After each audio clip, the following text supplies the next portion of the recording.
عبادي الذين أسرفوا على أنفسهم لا تقنطوا من رحمة الله. Bismillahirrahmanirrahim. Assalamualaikum warahmatullahi wabarakatuh. Alhamdulillah, salatu wassalamu ala rasulillah wa ala alihi wa ashabihi wa mawala. Para tulabal ilm yang dirahmati Allah Subhanahu wa taala. Sebelum saya menyampaikan materi, saya mengkoreksi perkataan Ustaz tadi, bilang saya seorang alim. Saya bukan alim, saya penuntut ilmu seperti antum.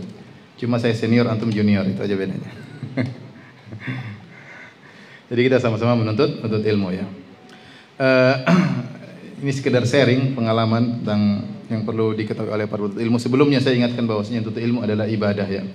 Bahkan sebagian ulama seperti tidak salah Imam Syafi'i mengatakan rahimahullah, menuntut ilmu itu thalabul ilmi afdal minan nafilah. Menuntut ilmu lebih baik daripada perkara-perkara sunnah, lebih baik daripada sholat sunnah ya.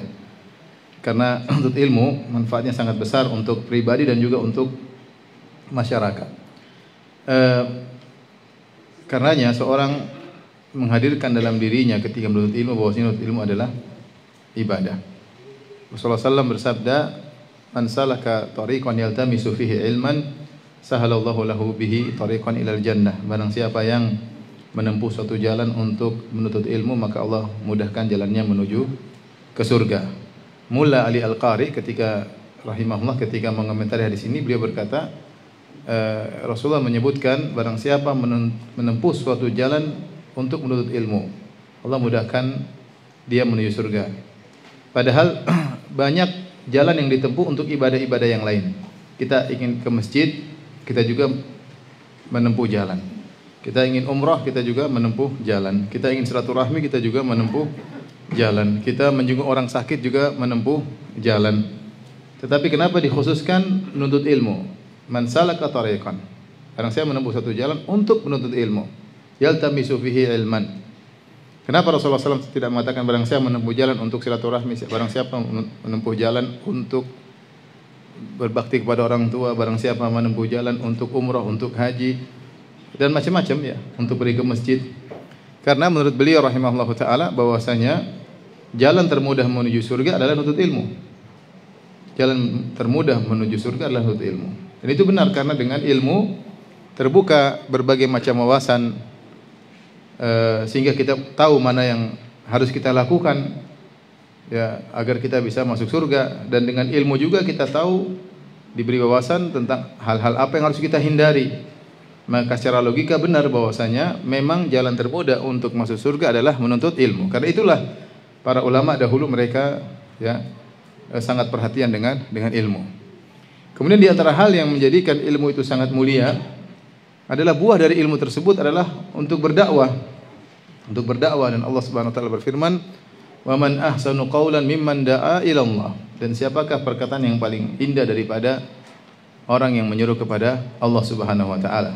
Itulah wazifatul anbiya, itulah pekerjaannya para rasul dan para nabi seluruhnya, berdakwah, menyeru di jalan Allah Subhanahu wa taala. Karena ini adalah ibadah yang sangat mulia. Ibadah dakwah tentu harus dibangun di atas ilmu, bukan dakwah asal-asalan. Bukan modal semangat aja, ya enggak, dakwah dibangun atas ilmu. Dan itulah ciri khusus pengikut Nabi sallallahu alaihi wasallam. Mereka berdakwah, kata Allah Subhanahu wa taala kepada nabinya Muhammad sallallahu alaihi wasallam, "Qul hadhihi sabili ad'u ila Allah ala basiratin ana wa man ittaba'ani wa subhanallahi ma ana minal musyrikin." Katakanlah, ini adalah jalanku, yaitu apa jalan Nabi sallallahu alaihi wasallam? Ad'u ila Allah, aku menyeru kepada Allah, dakwah ila tauhid. Dakwah untuk mengagungkan Allah Subhanahu wa taala. Dakwah manusia agar mereka meninggalkan kemungkaran. Ad'u ila Allah ala basiratin, di atas ilmu. Ana wa man ittaba'ani, aku dan para pengikutku. Oleh karenanya pengikut Nabi yang sejati adalah yang menyeru kepada jalan Allah Subhanahu wa taala. Ya, ana wa man ittaba'ani, aku dan orang-orang yang mengikutiku. Jadi adik-adik yang dirahmati Allah Subhanahu wa taala, para penuntut ilmu, bersyukur kepada Allah Subhanahu wa taala apa yang adik tempuh sekarang itu jalan yang benar. Namun tidak semua sampai pada tujuan, itu masalahnya. Jalan yang sudah ditempuh sudah benar. Jalan benar-benar sangat cepat menuju surga. Sarana sudah ada, Alhamdulillah ada ustaz-ustaz yang mengajar, pondok sudah ada ya. Biaya sudah ditanggung oleh orang tua ya. Kalau kita dengar kisah-kisah kawan-kawan ya, dahulu mereka terkadang untuk ilmu sambil bekerja ya. Biaya diri sendiri ya. Apalagi zaman dahulu, kalau zaman dahulu mencari hadis butuh biaya, safar ke sana kemari. Para penuntut ilmu dahulu mereka bersafar dari kota satu kota yang lain. Makanya dikatakan istilah para ulama mengatakan man talabal hadis aflas. Siapa yang mencari hadis maka dia bangkrut. Benar itu. Butuh biaya di tengah jalan bekerja, pergi lagi ke kota lain, cari ilmu lagi. Antum sekarang mungkin tidak begitu sulit, sarana banyak. Ya bisa dengan online, bisa duduk di pondok, banyak guru-guru. Jadi saya ingatkan bahwasanya apa yang sudah antum jalani ini sudah yang terbaik. Allah telah memilih antum dari sekian banyak manusia untuk bisa mengenyam ilmu agama ya. Dan kata Nabi SAW, man yuridillahu bihi khairan yufaqihu fid din. Siapa yang Allah kehendaki kebaikan baginya, Allah buat dia faqih, faham tentang agama. Maka beruntunglah, bergembiralah orang-orang yang diberi kemudahan untuk paham tentang ilmu agama. Ini mukaddimah yang saya sampaikan tentang pentingnya menuntut ilmu. Berikutnya saya ingin menyampaikan tentang hal-hal yang harus diperhatikan yang merupakan perhiasan menuntut ilmu. Ya. Poin-poinnya tidak banyak, saya ingin sampaikan aja sebagai peringatan bagi diri saya pribadi, penuntut ilmu senior ya, untuk menuntut ilmu apa? Junior. Kita sama-sama penuntut ilmu ya. Yang pertama yang ingin saya sampaikan, ikhwan dan akhwat yang rahmatillah subhanahu wa ta'ala, bahwasanya menuntut ilmu adalah ibadah, maka harus ikhlas. Karena kita sudah sama-sama tahu bahwasanya ibadah sebesar apapun, seberat apapun, sehebat apapun, secapek apapun, seletih apapun, kalau niatnya bukan karena Allah, dia hanya habaan mansurah, hanya seperti debu yang berterbangan. Tidak ada nilainya di sisi Allah subhanahu wa ta'ala. Meskipun semua orang memuji antum, meskipun antum hafal Quran, meskipun antum hafal mutun-mutun, meskipun hafal hadis-hadis, ternyata ria, tidak ikhlas kepada Allah, semuanya jadi bumerang yang akan menyerang antum pada hari kiamat kelak. Apalagi sudah tidak ada hafalan, kemudian niatnya nggak beres. Jadi menuntut ilmu adalah ibadah. Ya. Ini harus dihadirkan dalam diri kita, menuntut ilmu karena Allah Subhanahu wa taala. Ya. Di antara hal yang membantu kita untuk ikhlas, sebagaimana perkataan Imam Ahmad rahimahullah taala, al-ilmu la ya'dilu syai' illa idza khalusatin niyyah. Ilmu itu tidak ada yang bisa menyainginya, mengimbanginya, apapun amal apapun, tidak ada yang bisa menyaingi ilmu jika niat itu ikhlas. Bagaimana cara mengikhlaskan niat ya Abu Abdullah wa Imam Ahmad? Kata Imam Ahmad, yanwi raf'al jahli an nafsihi wa an ghairihi. Dia niatkan untuk menuntut ilmu, untuk menghilangkan kebodohan dari dirinya dan kebodohan dari orang lain. Yaitu dia niatkan agar dia berilmu dan agar dia mendakwahkan kepada orang lain. Kita ini semua jahil ya. Tidak ada di antara kita yang alim seperti para ulama ya. Ya. Saya pun kalau dibilang doktor pun doktor pada sebagian spesifik ilmu tertentu, bukan seluruhnya. Ya, karena ilmu agama sangat luas. Ilmu agama Allah sangat luas ya. Ya, jadi semakin kita belajar, semakin kita sadar bahwasanya kita orang jahil. Semakin kita baca buku ulama, kita semakin ngerti bahwasanya kita ilmunya kerdil. Ya. Kita menelaah buku yang banyak ya. Kita tahu kita ini kerdil, maka kita harus sering menuntut ilmu. Biasanya orang yang ujub itu biasanya kalau jago kandang ya. Jago apa? Jago kandang. Menuntut ilmu di pondok ranking 1 terus, dia merasa dirinya sudah hebat ya.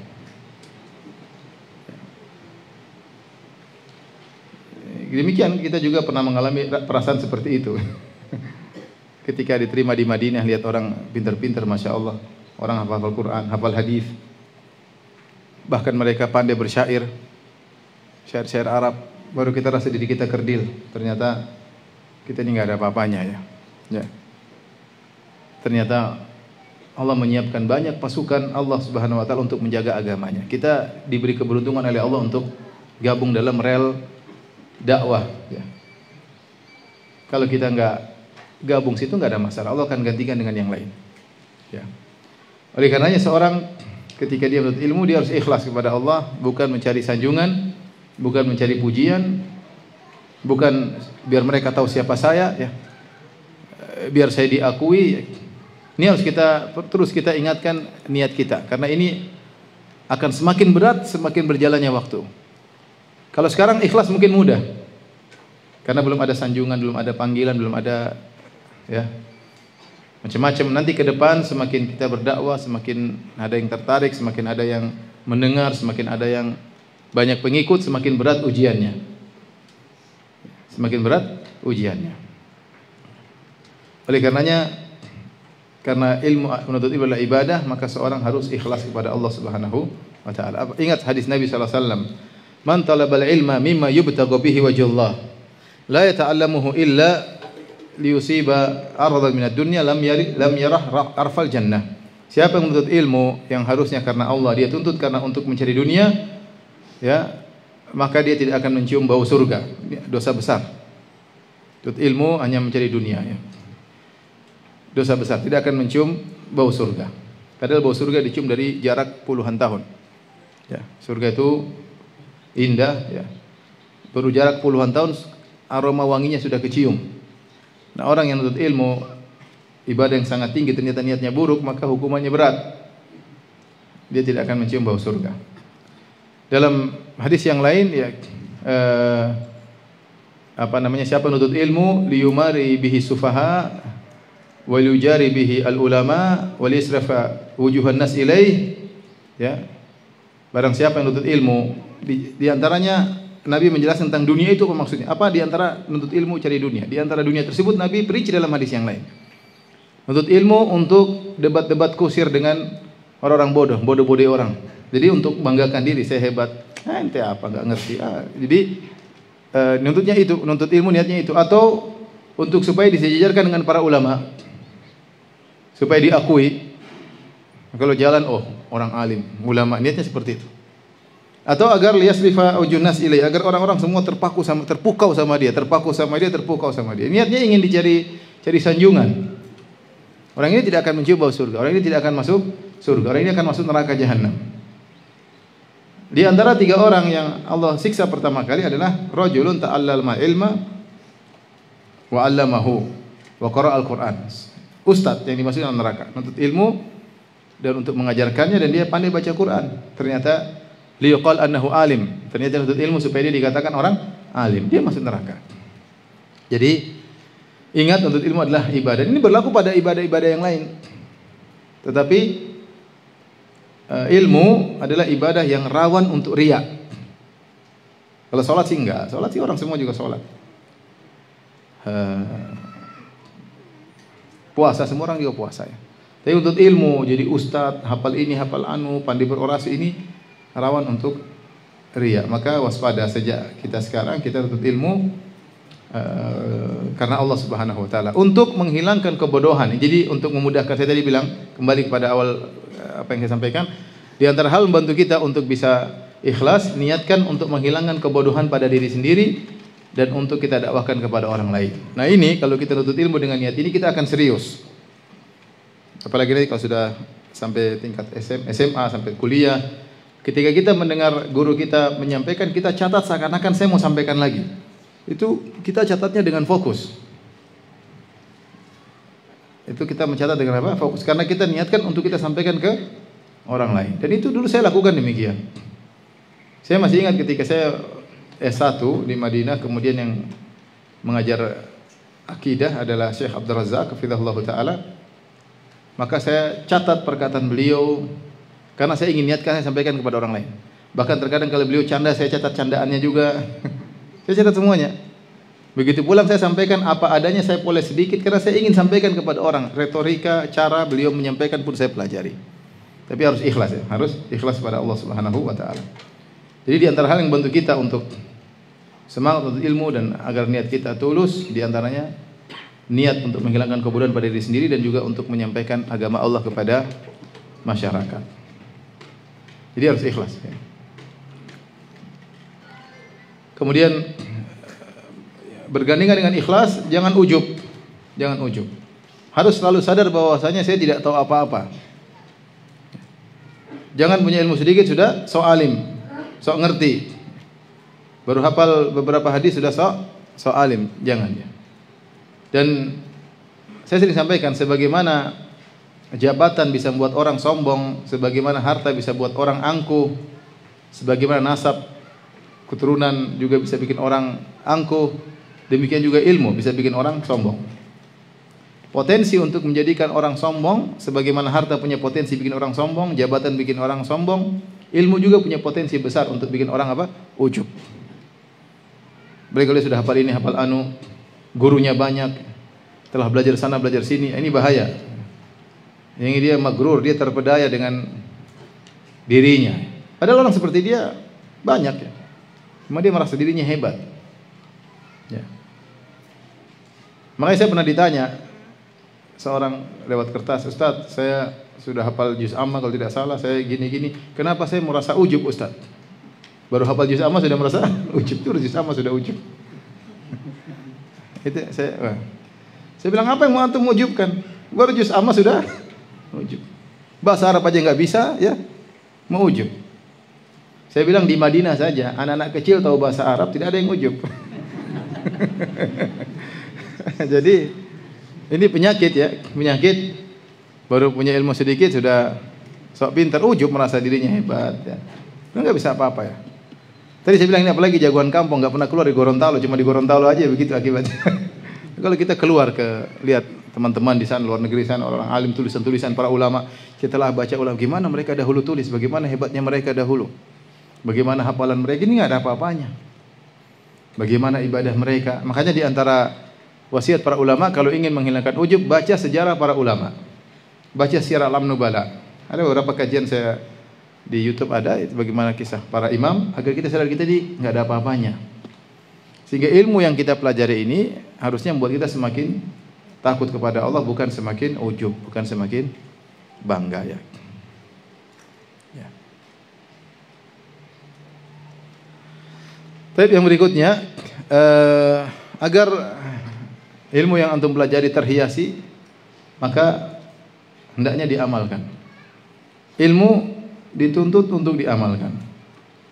Pepatah Indonesia apa? Pohon tidak ada buahnya percuma, ya tidak. Pohon tidak ada buahnya percuma. Yang penting adalah buahnya. Yang penting adalah buahnya. Maka seorang untuk ilmu untuk beramal, bukan sekedar untuk wawasan. Kita ini belajar ilmu banyak ya. Dan ini berlaku bagi saya sebagai ustadz, kemudian bagi para penuntut ilmu, bagi ikhwan-ikhwan. Kita banyak sudah yang kita pelajari. Fikih ini, fikih anu, fikih ini, fikih anu, banyak sekali. Fikih muamalah, fikih keluarga. Tapi belum tentu bisa kita amalkan. Maka di antara nasihat yang menakjubkan dari Asy-Syatibi rahimahullahu taala, beliau menjelaskan bahwasanya ilmu dipuji oleh Allah dalam Quran banyak sekali. Kalau kita mau sebutkan pujian terhadap ilmu banyak sekali. Dan ilmu dipuji oleh Nabi dalam hadis Nabi SAW juga sangat banyak. Tapi ilmu yang dimaksud adalah ilmu yang membuahkan amal. Bukan sekedar untuk ilmu saja, tapi ilmu yang membuahkan amal. Amal tersebut bisa amalan hati, bisa amalan jawarih, anggota tubuh. Amalan hati maksudnya dengan menuntut ilmu kita semakin takut kepada Allah, semakin yakin tentang adanya hari akhirat. Dengan adanya ilmu kita tidak pelit, kita semakin tawadhu, itu namanya buah dari ilmu, meskipun amalan hati. Kemudian juga amalan praktik badannya. Untuk ilmu kita salat, kita berzikir kepada Allah Subhanahu wa taala. Bukan untuk ilmu saja, hafal ini, hafal anu, hafal ini, tapi tidak ada buahnya. Makanya Nabi SAW mengingatkan hal ini, kata Nabi SAW, Al-Qur'anu hujjatun lak au alaik. Al-Qur'an itu membelamu atau akan menyerangmu pada hari kiamat. Kalau kamu mengamalkan Al-Qur'an, kamu akan dibela oleh Al-Qur'an. Kalau kamu tidak mengamalkan Al-Qur'an, kamu akan diserang oleh Al-Qur'an. Menjadi hujjah yang akan menyerangmu kalau kau tidak amalkan Al-Qur'an. Maka ketika kita menuntut ilmu, niat untuk diamalkan. Niat diamalkan. Ya. Ini sangat penting. Ya. Karena benar, betapa banyak ilmu yang hanya jadi wawasan. Kita lihat sosok seorang penuntut ilmu, tapi akhlaknya buruk, ada. Lihat penuntut ilmu, jenggotnya panjang, celana cingkrang, tapi ke masjid, salat subuh selalu ketiduran. Salat qobliyah subuh selalu jadi ba'diyah subuh. Diqadha terus. Tidak pati seorang penuntut ilmu tapi sama istri galak. Ya. Kita lihat sosok penuntut ilmu tapi tidak berbakti sama orang tua. Itu nyata, bukan. Sosok penuntut ilmu rajin ke masjid bahkan tapi utang nggak pernah bayar. Itu juga kejadian. Nggak sepele. Nah, ini contoh ilmu tidak diamalkan.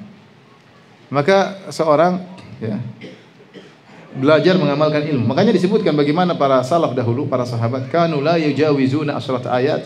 Mereka dahulu tidak menghafal 10 ayat sampai mereka mengilmuinya dan mengamalkannya. Ini dulu para sahabat dahulu. Sehingga benar-benar kalau orang sudah hafal 1 juz berarti dia sudah luar biasa ilmunya, karena ilmunya dipraktekkan.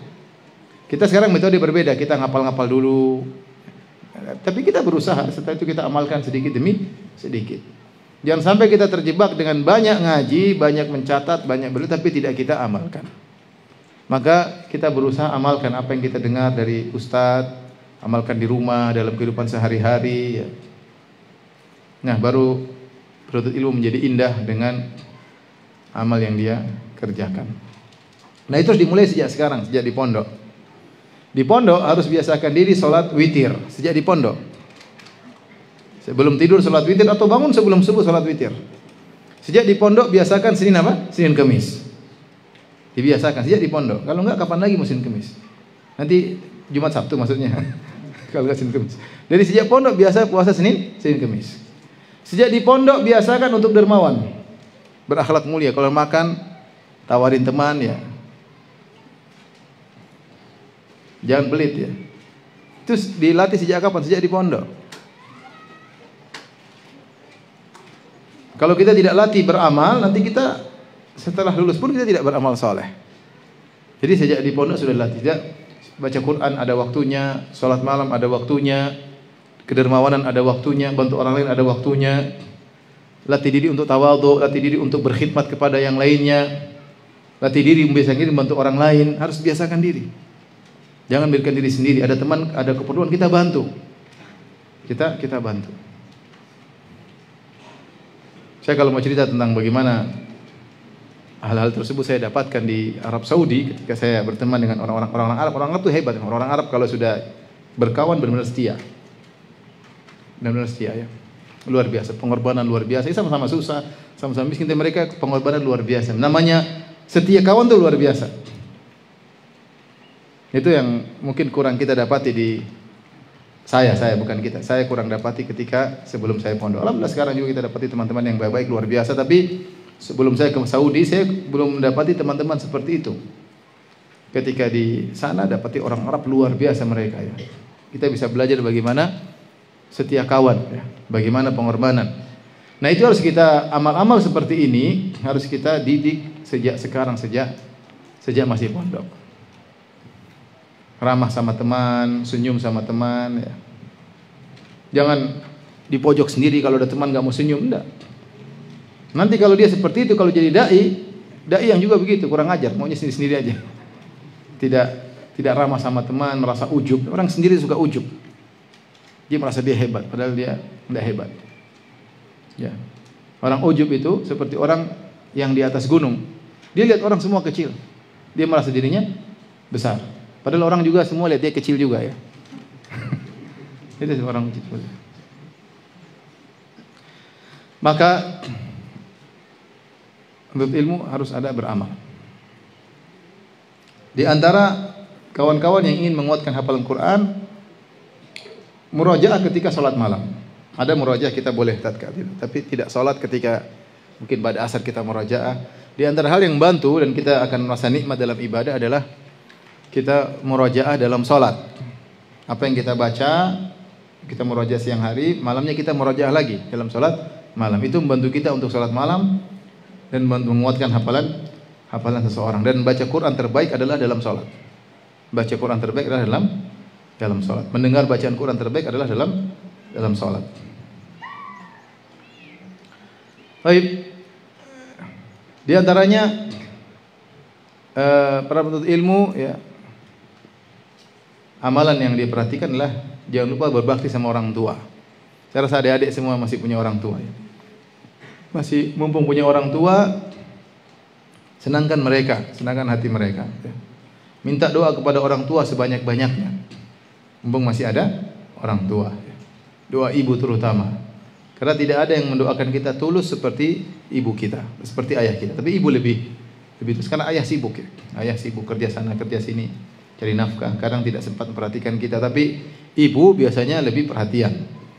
Maka jangan lupa kalau telepon orang tua, bilang mak doain saya mak ya. Karena ridho orang tua itu, terutama ridho ibu, ya itu kunci kesuksesan kita.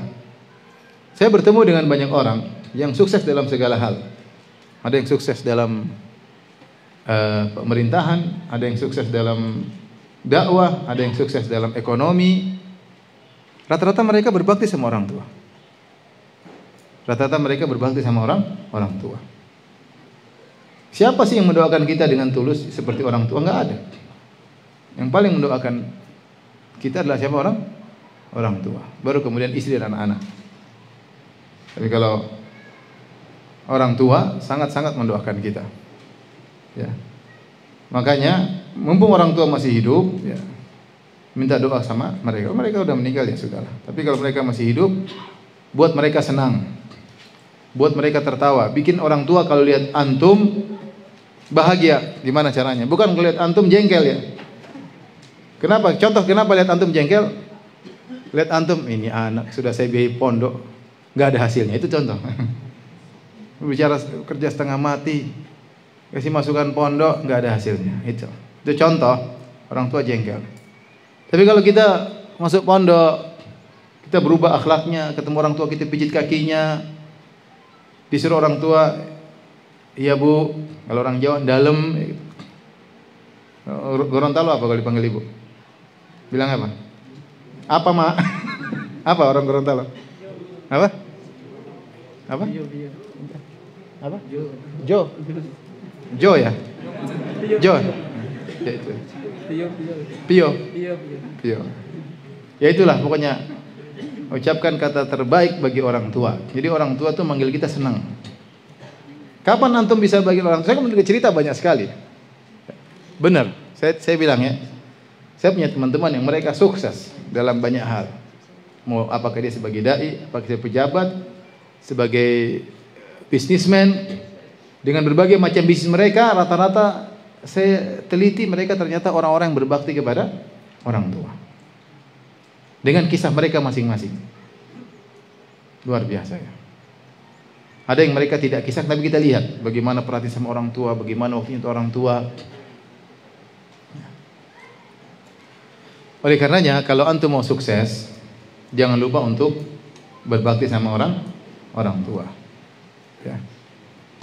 Sampai orang tua selama masih hidup, terus minta doa mereka. Meskipun antum sudah nikah, antum sudah punya anak, ya. Meskipun antum sudah kakek-kakek, sudah punya cucu, orang tua masih hidup, minta doa sama orang tua. Ada teman saya kemarin kirim foto cucunya, Masya Allah. Udah punya cucu, Masya Allah. Sudah kakek-kakek, ya. Sudah tidur sama nenek-nenek sekarang.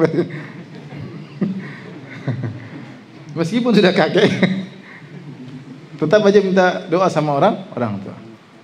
Ya, ini sekedar apa ya, rahasia cepat sukses. Kita boleh mencari kesuksesan dengan berbagai macam cara yang kita lihat. Tapi ketahuilah, doa orang tua itu cepat membuat kita sukses. Kalau kita pikir duniawi saja, minta aja terus dengan orang tua. Tapi kalau orang tua sudah ridho sama kita, kita sukses dunia dan akhirat. Ridho Allah fi ridhol walid. Sungguhnya keridhaan Allah pada keridhaan orang tua. Ya. Jadi itu, adik sekalian, jangan lupa lalu menyenangkan hati orang tua. Ikuti arahan orang tua. Kalau orang tua lihat adik-adik senang, senyum. Ya. Kalau orang tua lihat adik-adik mukanya kusam, ini berarti ada masalah ya. Ya, jangan sampai kita membuat orang tua menjadi sedih. Itu diantara mungkin yang bisa sampaikan pada kesempatan kali ini ya.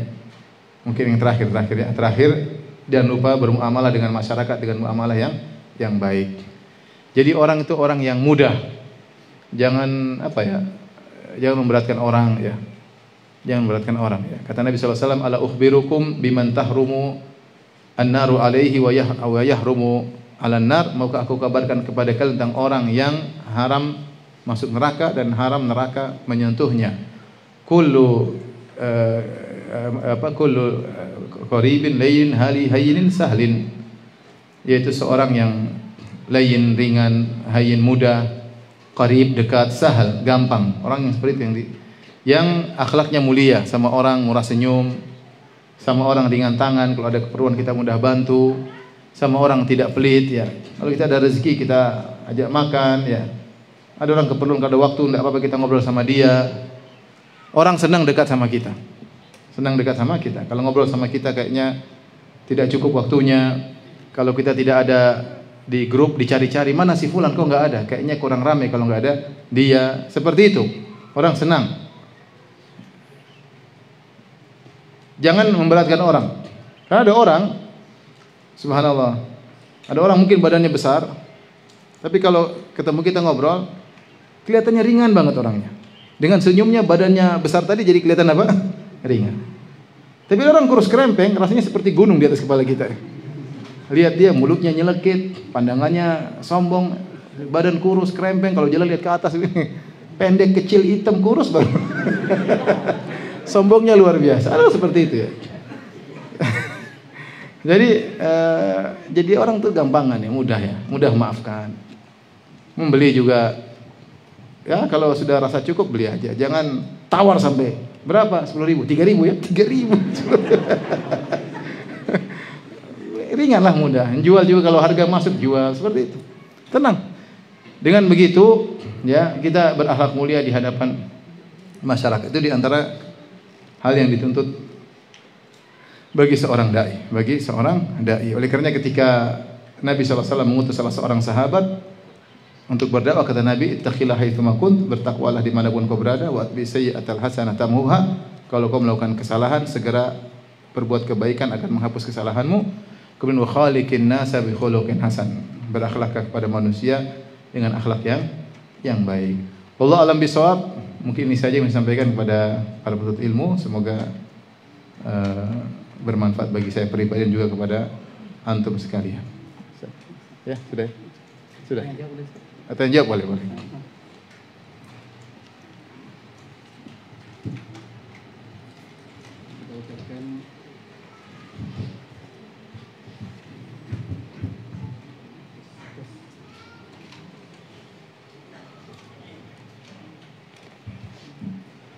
Ucapkan bisa kepada Ustaz Dr.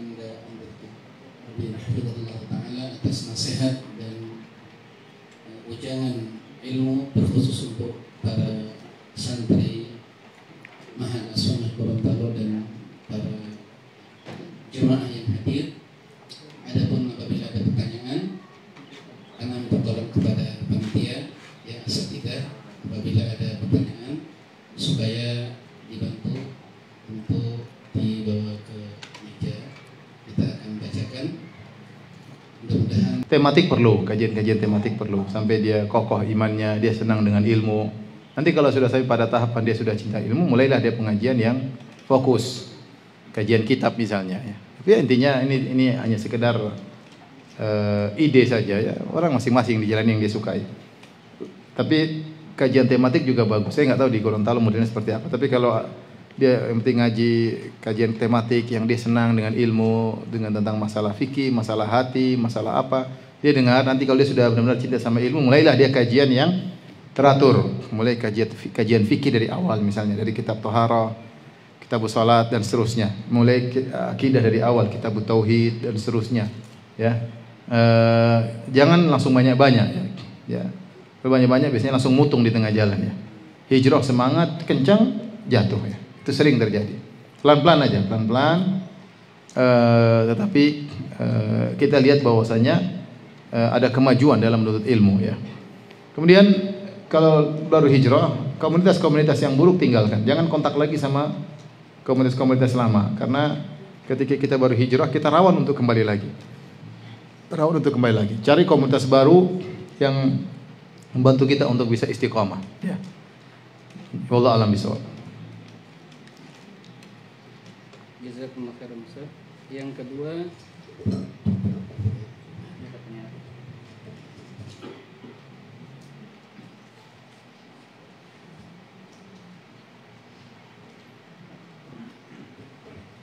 Afwan Ustaz, bagaimana caranya agar kita tidak merasa ujub atau sombong?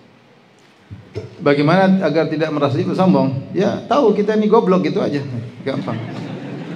Yang bilang antum alim siapa? Yang bilang antum, paling yang bilang antum alim goblok juga seperti antum. Kecuali yang bilang antum alim misalnya ulama besar ya mungkin ujub. Nah, ini yang bilang alim juga nggak ada, cuma goblok seperti antum atau lebih parah itu. Terus apa yang mau diujubkan gitu? Makanya yang kedua itu pertama tahu diri ya. Jadi ada perkataan apa? Rahimallahu man ya'rif qadra nafsihi. Semoga Allah merahmati orang yang tahu dirinya. Ya.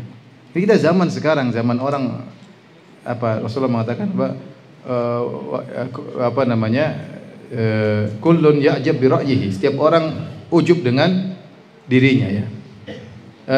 Salatu muhlikat kata Nabi SAW, 3 kebinasaan. Yaitu seorang ujub dengan apa? Dengan pikirannya. Ini kita hidup di zaman seperti ini. Seorang ingin tampil, pingin punya followers, ada masalah selalu komentar, pingin ya. Mau komentarnya ngaco, pokoknya dia responnya sangat tinggi. Enggak punya ilmu, enggak punya, pokoknya bicara. Enggak tahu diri ya. Makanya semoga Allah merahmati orang yang tahu diri ya. Jadi kalau kita tahu kita ilmu cuma cetek, terus apa yang mau kita ujubkan? Saya bilang tadi di Madinah saja anak kecil sudah bisa bahasa Arab tidak apa? Tidak ujub. Baru juz 30 sudah apa? Ujub. Apa yang mau diujubkan? Kalau antum sudah hafal Quran mau ujub, lihat banyak orang tuh hafal sampai bukan Quran saja. Sampai 10 qiraat. Antum baru 1 qiraat saja sudah ujub. Ya, saya masih ingat saya punya teman juara hafal Quran. Sampai di Dubai di mana ya. Satu hari saya mau pulang. Saya dulu kan masih S1 kemudian mau pulang. S1 S2 saya lupa. Pokoknya saya ingin pulang ke tanah air waktu itu saya belum bawa istri. Jadi beli apa? Membeli oleh-oleh. Saya telepon teman saya orang Arab. Bisa antar saya enggak? Waduh, Firanda saya apa sibuk. Saya bisa kirim sama kamu teman saya. Dia akan antar kamu. Ternyata temannya itu juara hafal Quran berkali-kali. Mau nyuperin saya ya. Kemudian saya beli baju, dia tungguin. Ini contoh ya. Meskipun dia juara baca Quran masih mau nyetirin apa? Orang. Maksudnya dia tahu ada waktu untuk berkhidmat kepada orang lain ya. Ini menunjukkan dia tidak ujub. Kalau orang ujub kan siapa dia? Masa saya hafal Quran mau ngantar-ngantar ya? Itulah maksudnya. Jadi kalau kita mau ujub, kita ini siapa? Nanti bisa apa? Ya. Bisa apa ya? Memang tadi karena kita nggak ngerti. Kita kalau sudah mulai bergaul, sudah banyak ilmu, semakin tahu kita ini bodoh ya. Ilmu itu sangat luas, sangat luas. Yang kedua kalau antum ujub, ingat dosa-dosa antum. Dosa kita banyak. Apa kata Muhammad bin Wasir rahimahullah taala? "Lau kana lidzunubi rih ma jalasa ilayya ahad." Kalau dosa-dosa itu ada aromanya, tidak seorang pun mau duduk sama kita. Itu dosa banyak, dosa pandangan, dosa pendengaran, dosa hati ya. Kalau itu semua ada aromanya, orang tidak mau duduk sama kita. Hanya saja Allah Subhanahu wa taala menutupi aib kita. Ya. Allah menutupi aib kita sehingga orang tidak tahu hakikat kita. Makanya di antara hal yang menolak ujub, kita bilang kita ini tidak ada yang tahu bagaimana kita. Kita ini sangat penuh dengan kekurangan. Ya kalau kita ingat kekurangan kita insya Allah tidak ujub. Ya, tidak ujub. Kemudian ingat juga ujub dosa besar. Ujub adalah dosa besar. Wallahu a'lam bishawab. Jazakumullah khairan Ustaz. Assalamualaikum. Mohon dinasihati Ustaz, bagaimana tips menjadi ustaz? Tips jadi ustaz. Garis miring guru yang bisa disegani dan berwibawa, tetapi tetap dekat dengan santri. Jazakumullah khairan. Oh, begitu maksudnya. Jalankan sunnah Nabi SAW. Jalankan sunnah Nabi SAW. Sunnah Nabi SAW bagaimana? Rasulullah SAW murah senyum, bercanda secukupnya, ya. Berilmu, berbobot keilmuannya, menyampaikan dengan benar, ya. Rajin beribadah. Dan jangan cari dihormati. Itu. Ya, kalau antum mau dihargai, jangan cari dihargai. Jangan cari dihargai orang. Jangan. Tapi antum jalankan sunnah. Sunnahnya apa? Kita sama orang dekat. Rasulullah SAW tidak ketemu orang kecuali dia tersenyum. Tapi dia juga tidak bercanda berlebih-lebihan. Ada canda sesekali 2 kali. Ya. Mereka kalau terlalu banyak bercanda, akhirnya tidak dihormati oleh murid. Ada waktunya tegas. Ada waktunya bercanda. Ya. Kita bukan tidak harus kita dihormati dengan keras. Ada orang ingin dihormati dia dengan tidak mau senyum. Jadi orang takut sama dia. Ya. Bukan disegani tapi ditakuti. Beda antara disegani dengan apa? Ditakuti. Kalau segan itu orang seperti sahabat segan sama Nabi SAW. Padahal Nabi murah senyum. Sampai mereka kalau mau tanya sama Nabi SAW, mereka segan. Sampai ada pertanyaan mereka sampai setahun baru mereka nanya. Makanya para sahabat saking segannya sama Nabi SAW, mereka malu untuk bertanya. Makanya kalau ada orang Arab Badui datang nanya, mereka senang. Orang Badui nanya, Rasulullah, Muhammad, langsung nanya. Bahkan mereka kasih hadiah kepada orang Arab Badui yang tanya kepada Nabi SAW. Ada Badui di sini nggak? Jadi nggak usah lah. Saya sangat tidak menganjurkan seorang berniat untuk disegani. Ngapain? Itu disegani sudah dapat masuk surga, dapat disegani orang. Tapi antum menjalankan sunnah. Kalau antum menjalankan sunnah dengan baik, antum disegani. Itu suatu otomatis yang Allah berikan kepada orang yang punya ilmu. Tapi jangan cari disegani. Jangan cari disegani. Allah alam bisawab. Pertanyaan terakhirnya kapan, Ustaz? Ini jadwalnya sampai jam 15, Ustaz. Insyaallah. Kalau gitu pertanyaan Ustaz diberi kesehatan. Kalau diberi kesehatan perlu istirahat, Ustaz. Masya Allah. Masih boleh, Ustaz? Boleh. Boleh 3 lagi. 3 lagi. Iya. Mohon penanya bersabar ya. Nah, kalau ada pertanyaannya yang belum bisa dijawab, mudah-mudahan nanti bisa dibawa di kajian besok. Insyaallah. Untuk dijawab oleh Ustaz. Insyaallah. Ini ada 2 pertanyaan dijawab, Ustaz ya. Ya, silakan. Hitung 2 ya, hitung 2. Apa Ustaz? Bagaimana kiat-kiat supaya bisa ke Madinah? Yang kedua ke Mekah, Ustaz. Nah, ini 2 Ustaz. Kalau ke Mekah, mau ke Madinah, di antara kiat-kiatnya bekerja yang baik ya, bisa umrah ya, insyaallah. Atau naik haji. Menuntut ilmu, Ustaz. Menuntut ilmu.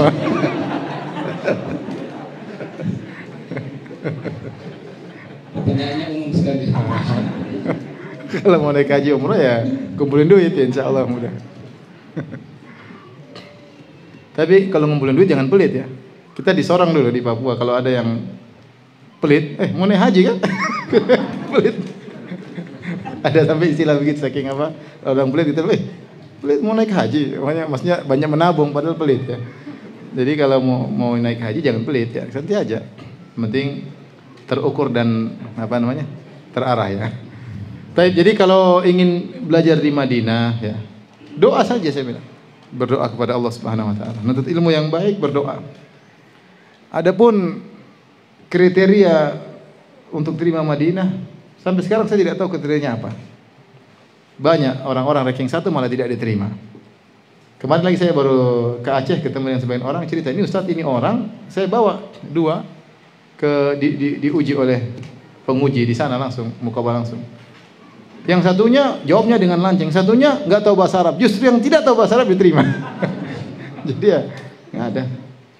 Kalau memang kriteria kita bilang di Madinah ada orang pintar-pintar tidak diterima, ada yang biasa-biasa diterima. Ya. Jadi saya rasa berdoa kepada Allah Subhanahu wa taala.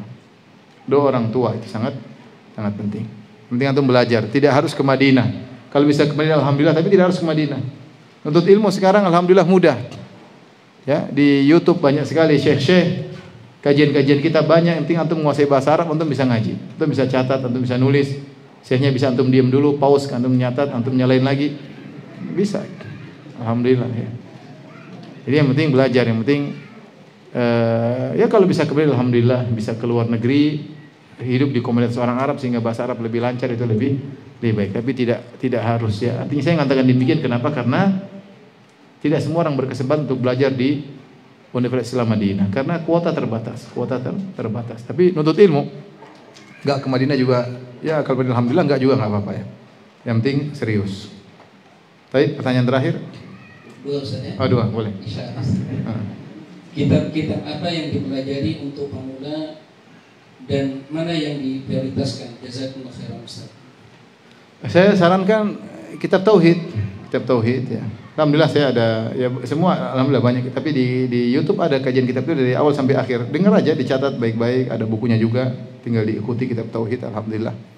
Fikih juga cari Ustaz juga banyak kajian fikih yang sederhana misalnya. Saya kurang tahu kalau Ustaz lain, tapi ada fikih sederhana yang penting dilewati dari awal sampai akhir ya. Itu yang penting. Tapi semua kuncinya bahasa Arab. Semuanya bahasa Arab. Kalau antum bisa belajar bahasa Arab itu lebih mudah, karena itu miftahul ulum, kunci dari segala ilmu. Dengan tahu bahasa Arab, nanti hafal Quran lebih mudah, hafal hadis lebih mudah, mencatat lebih mudah ya. Kalau antum sudah tahu bahasa Arab, nanti nyatatnya dari kanan.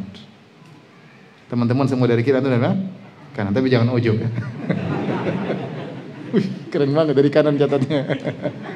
Dari kiri.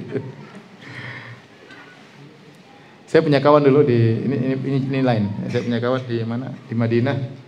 Kalau guru kadang tidak bisa hadir, dia kasih tugas suruh nyatat ya. Nanti kalau tangan kanan capek, dia tulis dengan tangan kiri. Masya Allah, kita heran. Dia tulis dua tangan bisa nulis ya. Masya Allah, luar biasa. Baik, ada lagi yang bertanya? Terakhir mungkin Ustaz. Ya boleh terakhir. Masih banyak ini, Masya Allah Ustaz. Ya. Assalamualaikum warahmatullahi wabarakatuh. Waalaikumsalam warahmatullahi wabarakatuh. Saya berdoa kepada Allah agar Allah senantiasa menjaga Ustaz beserta keluarga, serta kepada Ustaz agar senantiasa istiqomah dalam berdakwah. Poin pertanyaan saya adalah, apakah berbakti kepada orang tua angkat sama dengan berbakti kepada orang tua kandung dalam pahalanya? Karena saya diangkat sejak kecil dan orang tua kandung telah meninggal dunia sehingga tidak sempat berbakti. Allah alam bisawab, tentunya berbeda ya, karena orang tua kandung yang mengandung kita berasal dari air mani ayah kita dan dari ovum ibu kita ya, sel telur ibu kita, dan kita dalam perut ibu kita ya, dengan berbagai macam kepayahan kesan dirasakan oleh ibu kita. Nah, kalau orang tua kita sudah meninggal dan ada orang yang baik mau ngerawat kita, udah kita berbuat baik kepada dia dengan sebaik-baiknya. Urusan pahala serahkan kepada Allah. Kalau kita bicara dalil tentu berbeda ya, karena dalil yang datang kepada orang tua kandung. Tetapi terlalu banyak dalil menyuruh kita berbuat baik kepada orang yang punya jasa sama kita. Ini orang baik ngurusin kita ya. Ya mungkin orang tua kita mungkin nggak mampu dulu, dia mau ngurusin kita, dia mau ngoyemin kita. Ini orang baik ya. Ya kita tahu diri berbuat baik kepada dia dengan sebaik-baiknya ya. Dan makanya kata Rasulullah SAW, man sona'a ilaikum ma'rufan fakafi'uhu.